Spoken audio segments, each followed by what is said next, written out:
mobile phones to cameras, computers, and now even cars. All the things you can't do without depend on tiny quantities of one rare metal to keep them powered up. Lithium is the crucial element in many rechargeable batteries. And one little backwater town sits right on top of the largest source of lithium in the USA. The trouble is, the lithium which is needed for your rechargeable batteries is dissolved in salt water and is sitting over 200 meters beneath the Nevada desert. So, how do they do it?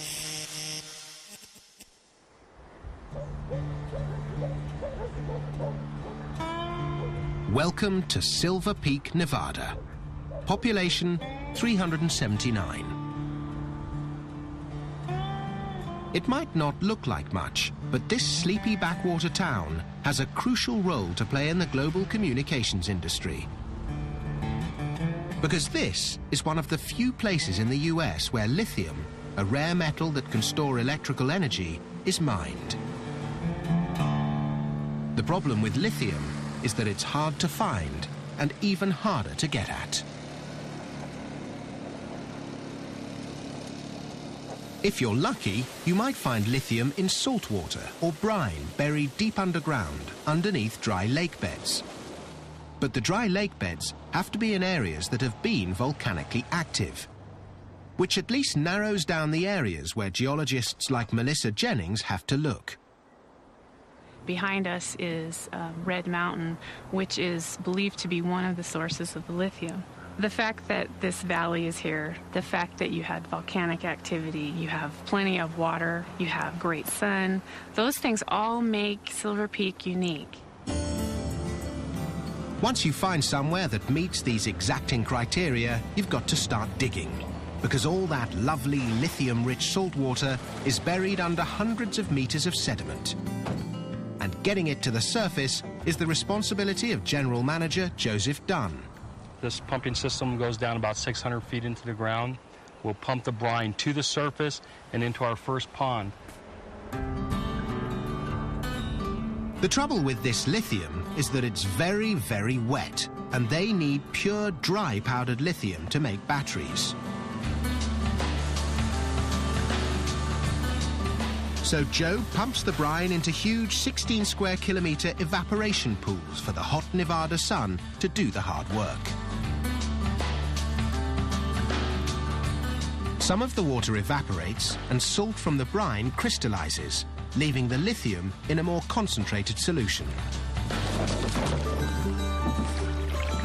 After 18 to 24 months in the bath, the lithium becomes up to 60 times more concentrated. Right now, I'm taking the pH of the pond and I'm measuring conductivity to see what concentration it's at and what saturation level it's at. But just whiling away the time messing about in boats won't remove the lithium from the brine. So the salt water solution is pumped 5 kilometers to a processing plant for extraction. This maze of aluminium pipes and vats extracts every last ounce of lithium from the water. First, the brine is left to settle after its turbulent trip. Once it's been sieved and heated, it's ready for processing. In a giant blender, curiously known as the reactor, the brine is mixed with soda crystals to form a solid compound called lithium carbonate.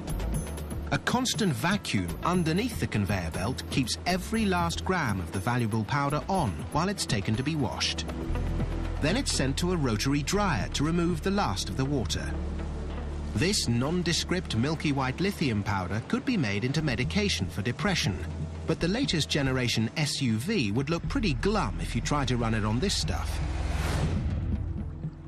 Turning it into a high-tech power source takes some technical wizardry. And when it comes to car batteries, the top wizards in the US can be found here, at the Johnson Controls Test Facility, Milwaukee, Wisconsin. Michael Andrew is top wizard. The main activity in this facility is the design, development, and testing and evaluation of lithium-ion cells and batteries. Lithium's great stuff for batteries, because when you zap it with electricity, it holds on to the energy, becoming positively charged. If you wanted to release that energy, you just have to put it next to something negative and the charge will flow. Ordinary batteries can only do this trick once, but lithium's naturally positive disposition means you can charge it again and again. So, to turn it into a battery, they've got to find a way to stick it next to something negative. First, the lithium is mixed with a solvent to turn it into a thick ink.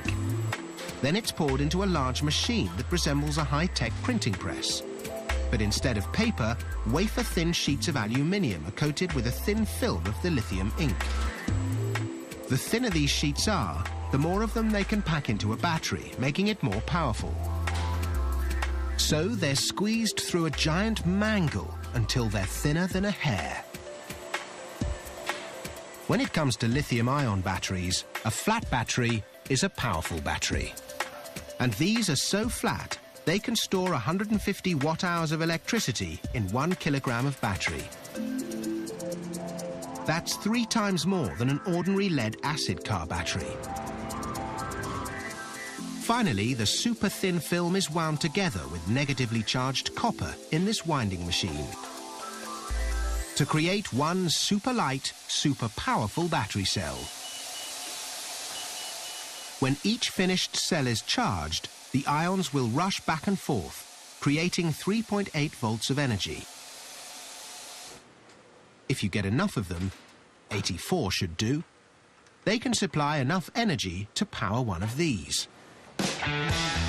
And as the technology improves, battery-powered cars like this SUV could make gas guzzlers history. In 30 years of working in this business, it's truly exciting. We have a technology that is so clearly superior in terms of energy and power, so you can carry enough battery on board and drive almost exclusively on electric energy. As long as one little town in the Sierra Nevada keeps the lithium coming.